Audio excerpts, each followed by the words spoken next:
புதுக்கோட்டை மாவட்டம் ஆலங்குடி பேரூராட்சிக்கு உட்பட்ட பகுதியில் அதிமுக கவுன்சிலாக உள்ள பகுதி புறக்கணிக்கப்படுவதாக குற்றச்சாட்டு எழுந்துள்ளது. ஆலங்குடி தேர்வுநிலை பேரூராட்சி கடந்த ஆண்டு சிறந்த பேரூராட்சிக்கான 2வது இடத்திற்கான பரிசை தமிழக அரசிடம் பெற்றது. இந்த நிலையில் இந்த பேரூராட்சிக்கு உட்பட்ட 10வது வார்டு பகுதியில் பாதாள சாக்கடை திட்டம் முறையாக பராமரிக்கப்படாததால் கழிவுநீர் வெளியேறி சாலைகளில் நிரம்பி தேங்கி நிற்கிறது. மேலும் வீடுகளின் சுற்றுச்சுவருக்குள் புகுந்து விடுவதால் மக்கள் கடும் சிரமத்திற்கு ஆளாகியுள்ளனர்.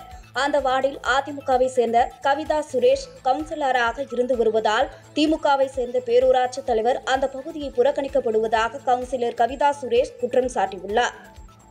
ஈவோட வேலை என்ன?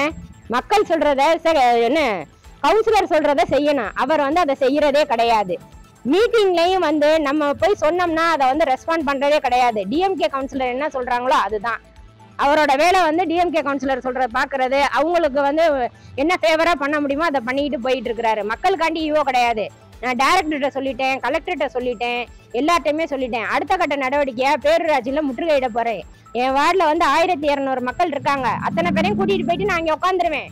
அடுத்து வடவாடு முகத்துல பஸ் மறியல் பண்ணுவேன். இதை யாரும் என்னால தடுக்க முடியாது. என்ன தலைமை என்ன பண்ணுதுன்றத பார்ப்போம். என்ன ஒரு நடவடிக்கை எடுக்க. இதுல எந்த நிலையில அவங்களுக்கு 2வது பேரூராட்சின்னு போன வருஷம் அவார்டு கொடுத்தாங்க?